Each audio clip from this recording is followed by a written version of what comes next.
Some are worse than others. Is that always the case? Yes, pretty much. First bad pun, Miles, you'll like this one. I hate insect puns. They bug me. Insect puns bug me. Nobody had that. 2. I was watching the Discovery Channel the other day, and I watched 2 silkworms that got in a race. Watched it for hours. The result? It ended in a tie.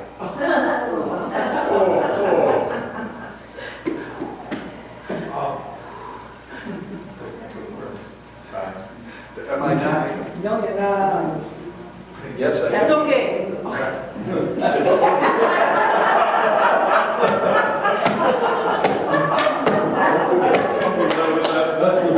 That was the best one with their comments. 3. In spite of comments from the peanut gallery, I'm reading a horror novel in Braille. I know something's going to happen. Something bad's going to happen. I can feel it.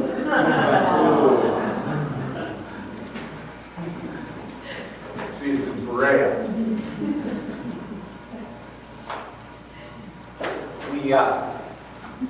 We moved to this parable of the sower, and the reason we did that is because I think it can really sum up what we have been talking about in the past 3 weeks. We have gone from Romans 1:18 through the end of chapter 2, and we have been discussing the 3 major belief systems that are present in our world today. And those 3 belief systems are paganism, or our personal insides telling us what to do. We have that moral conformity, or fitting in with our culture and being a good person. And the third one is belonging to a religious community and fulfilling our spiritual duties in order to find ourselves in that proper place. The parable of the sower is an interesting one because Jesus is walking through the countryside. And basically what he does is he is establishing for Paul the exact things he is talking about. A sower went forth to sow some seed. That sower in the story of the parable of the sower is God. And what we find out is that God has enough seed that he spreads it liberally everywhere. It doesn't seem like he is careful that he is putting one seed in a hole and it is something that he is so focused on that he doesn't want to waste. It seems like willy-nilly the seed is flying. Sort of like confetti at a ticker tape parade. It is everywhere. If you were anywhere near the sower, you would be picking seed out of your hair, in your ears, in your pockets. It would be weeks. You'd find seed around the floor of your car, because that just seems to what happens. That God is not in any way dealing with scarcity. He is constantly talking. He is constantly communicating. He is constantly trying to catch an inroad into our world. For God so loved the world that he gave his one and only Son, that whosoever believes in him shall not perish, but have everlasting life. The Lord wishes that none should perish, but all would come to know him. Are you with me? So the variable for all of us comes down to not the love of God, not the availability of His message, but to those of us who are there to receive it. What is our attitude going to be? What is our receptiveness? What is our role in this? And it seems to be quite clear. So we have the first one. Seed was scattered on the path, and birds came quickly and ate it. There are people in our world, and I'm going to say this is probably the majority of people in our world, they don't have any time for God. They are going to do what they feel is right. It's all about me, what I feel, what I think is what is solely important. Everyone else can do whatever they want because I don't care. There is a hardness of heart that is present. We see it in our politics. You can look today and you can see people on one side or the other that refuse to listen to anybody else because I'm right and everybody else is wrong, so to you. And they will do whatever is necessary to get their way. One person put it this way: get what you can what you get, sit on the can and spoil the rest. It's about me. Me. That's why marriages at times don't succeed. Because there is a new rhythm that you need to get into, and certain people just don't want to. It is what I want, when I want it, and if you don't like it, forget you.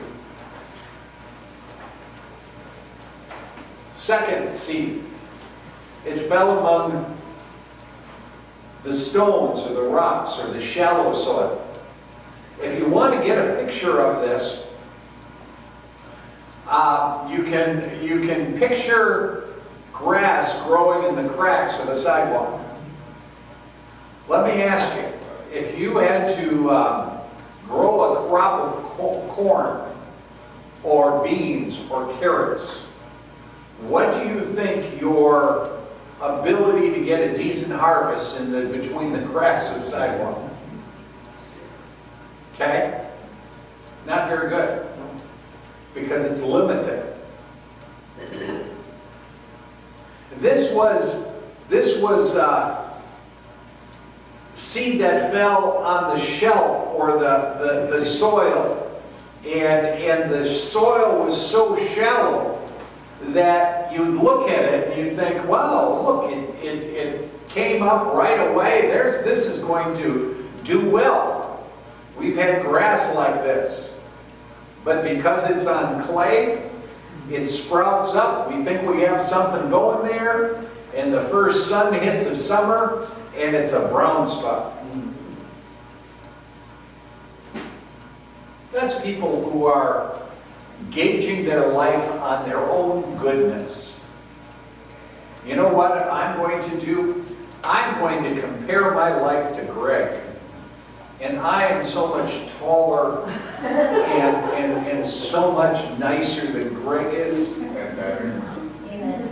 That I like your sister. Yeah. The lover. And also makes sense. That I must be okay. How shallow is that? That's the problem. Some people get so caught up in their small little world that they never reach out beyond it. I am a good person. Why? Because I said so.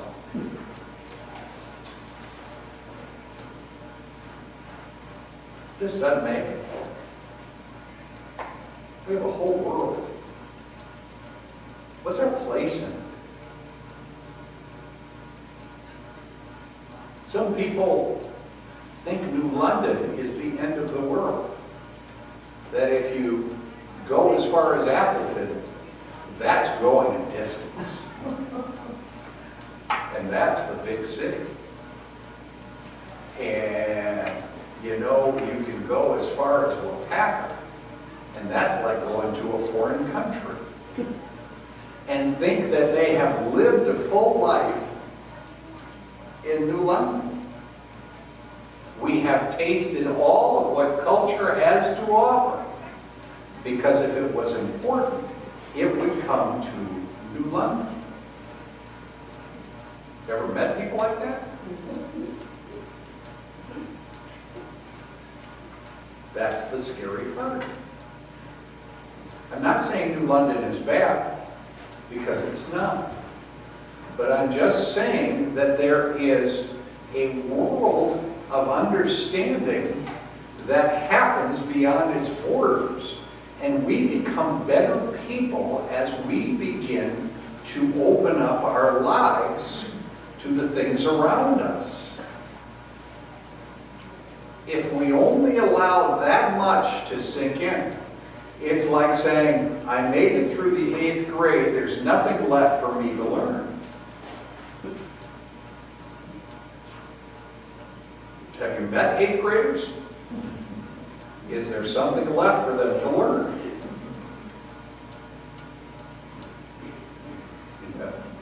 Shut up. It's going gold. I'm just backwards now. Third soil was the thorny soil. And this is seed that lands in this soil and seems to be doing well, and then all of a sudden the thorns raise up and choke out the seed.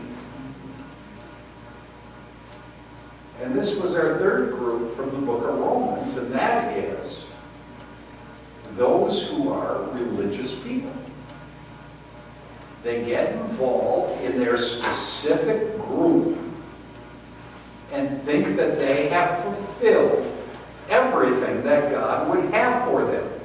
We have the right rules, we have the right church, we have the right everything. So if you are different from us, you're not doing well. In fact, I don't know if you're going to make it. It was like you and I were talking about the other day, how sorry we are for Carrie. Because she doesn't have the same understanding we have. And we talked to Tyler, and we all agree that we feel bad for her. That she's not as smart as we are. That she doesn't have the insight we have. I'm sorry, Carrie, that I told in front of people. But it brings a tear to my eye at times that you're not as bright as I am. That sounded arrogant, doesn't it? But how arrogant do we sound when we gather our group and say things like, our church are the only people that are going to heaven. It is our denomination, it is our synod, it is our way of doing things that is absolutely right. And everyone else is wrong. And if you don't keep the laws that we deem as important, you're in trouble, and I feel bad for you.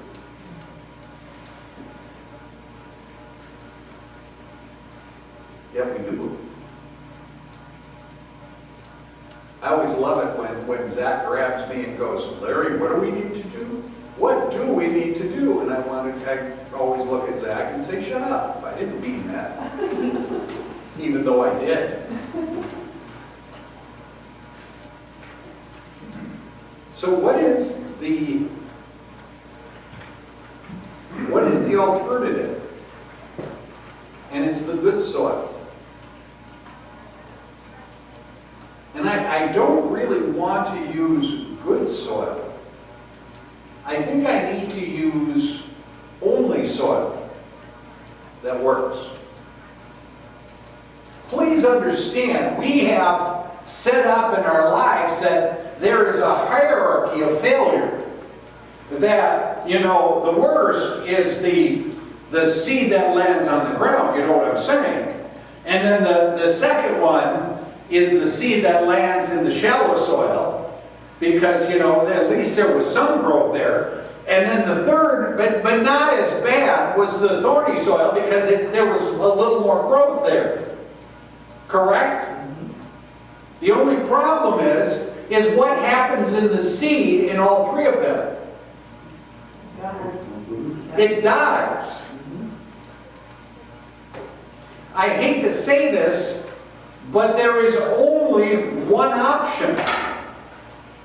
And that option is that the seed that God speaks needs to be planted in good soil. Because what he then does is he creates harvests which is 30, 60, 100-fold. I had a farmer say, well, what's significant about that? And I said, okay, you are going to plant your seed in the spring, and you have all this seed, and you plant it. And when you get done with your harvest, you have the exact same amount of seed. I said, how much money are you going to make? He said, I don't think I'll be a farmer anymore. So what you need to understand is what God is saying is the 30, the 60, the 100-fold is minimal expectations. That here's God's plan for you. He wants your heart to be open, that he can begin to produce within you a harvest which is outstanding.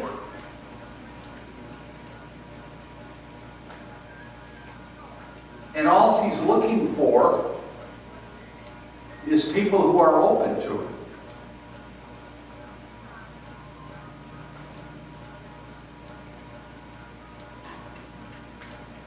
So, I'm one who likes to answer questions in my head. Okay? And I have a guy on Thursday who constantly asks me this question of, you know, do I make it or not? Because he has realized that he still makes mistakes. That his attitude isn't always what it should be. And he thinks that whenever he takes a turn to the left or the right in following God, his relationship with God is blown up, and his salvation is now in question. Now, I would believe none of you have ever wondered that. How can I be considered a follower of God when I realize that I make so many mistakes? For those of you who makes mistakes, I make mistakes. Joe, I don't know so much about you, but me, you know, I'm just, you know what I'm saying? You wonder, okay, God, so what are we talking about in this good soil, and what are we how do we get this response? And it always bothered me, because the people who were really holy and claimed to have this perfect walk, and they always carried around a Bible that was the size of a small African country, and they always had this sort of angry attitude, you know what I'm saying? They aren't people I want to be like. Anybody ever met somebody like that, or is it just me? You sort of want to go up and go, oh, isn't that nice? Let's sit on the other side of the room. And I was watching a basketball game. And what was interesting about this basketball game is I saw these two teams playing 2 weeks earlier. And 2 weeks earlier, one team was crushing the other team. And now 2 weeks later, the other team is crushing the team that crushed it. And the announcer said, they're not in rhythm. They don't have that connection with one another. Their game plan is not working because they're a step slow or they're just not in sync with one another. And something amazing came to my mind, and that is, it's not about perfection, it's about connection.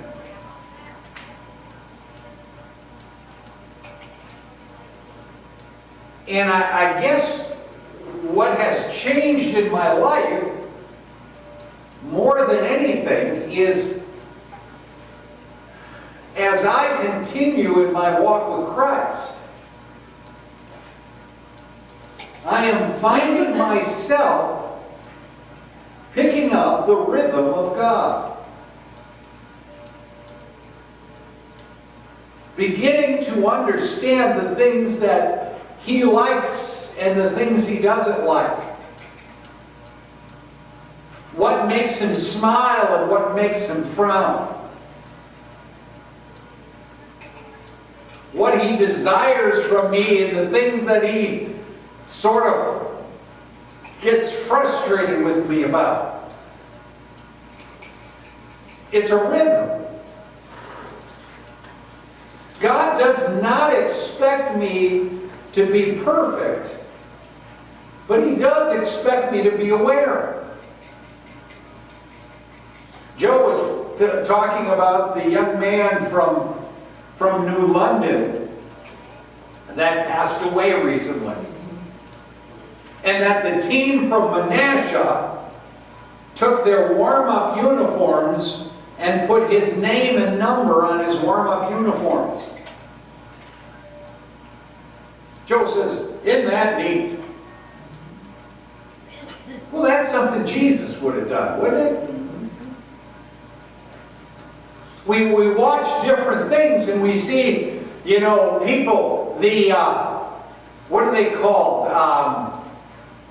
The Navy that comes in and helps during floods. Does anybody remember what they're called? Out of New Orleans? Not the Spanish Navy, the Creole Navy. They're just rednecks from New Orleans that take their boats in and pull people out of floodwaters. Do you remember reading about them or seeing them on TV and you just go, I wish I was a part of that Navy. Someone that shows up. I have a guy up in Oconto Falls who was following a car that went off the road and flipped 3 times. And he was following it, pulled over, and was able to pull a young lady out of her seat and crawl in and keep comfort another one until the rescue squad arrived. How cool to be that person. I read about one time where a lady was driving and a gas truck jackknifed and went right over her car, and she was trapped beneath the gas truck, which was dripping. And she was stuck underneath there. And this man crawled underneath that gas truck and held her hand until she was free. What would possess anybody to do that? A reasonable person would be, I would say, a block away, sort of looking on in interest. That's the Spirit of Jesus. And that's exactly what God wants us to get in tune with. Again, it's not about perfection. Miles was in school and everybody else was cheating. It'd be so easy to cheat. But I hope there would be something within Miles that would say, you know what? That's not me. There are places where everybody is mean and gossiping. I hope we have enough of Jesus in our lives that would tell us, you know what, that's not who I am, and that's not what I'm going to be about. Because my soil is better than that.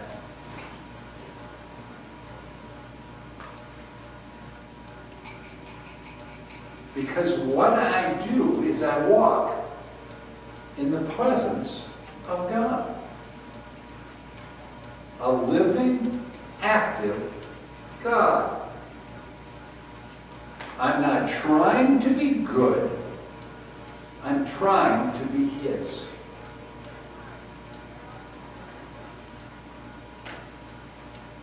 What do you think? Does that explain things? What if I fall? Yes, you're going to. But that doesn't mean you leave that rhythm. That means that that rhythm within you will say, you know what, Peggy? You can do this better. Let's do it this way this time.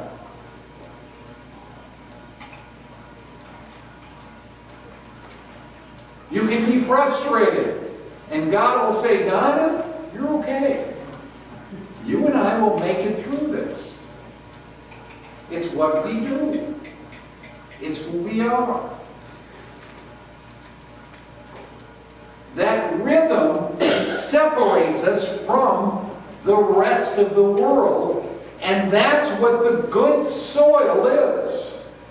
That good soil pays attention, and that in the middle of crisis and the middle of victory, the same thing happens. We look and say, okay, God, what do we do with this?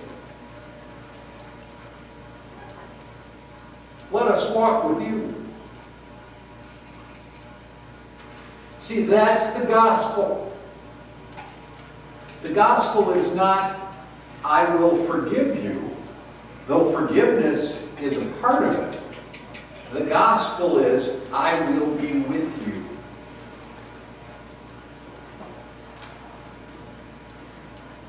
And it makes us different from every other person on the planet. One guy wrote, they had this big gathering and they thought this was so cool. They were all singing the same song. And they had a third Jews and a third Christians and a third Muslims. And they were singing this same song and they said, isn't this wonderful? And my comment on it was, yeah, but 2/3 are heading to a Christless eternity. Love the unity. It's wonderful what man can do, but it doesn't change the outcome.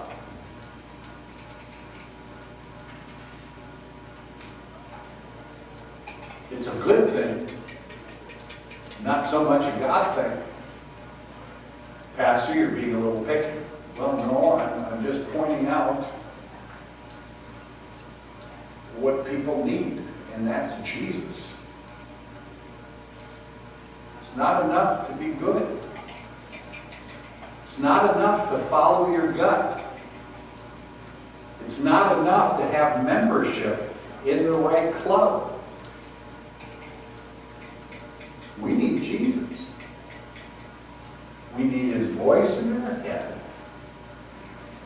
We need His presence in our lives.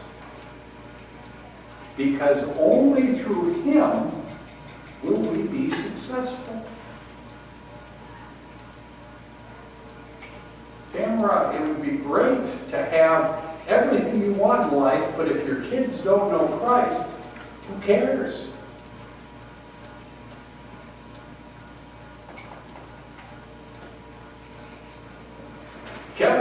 looks at me all the time and he's saying, now, you know what? The only thing that's important is Jesus. And I'm going, yep. Exactly. And that's where we're at.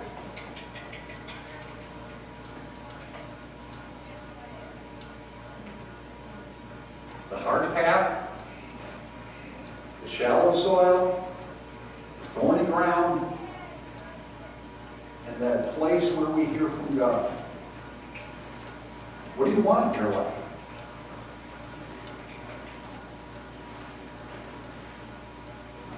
Me, it's not that hard of a choice. Amen? Stand with me, please.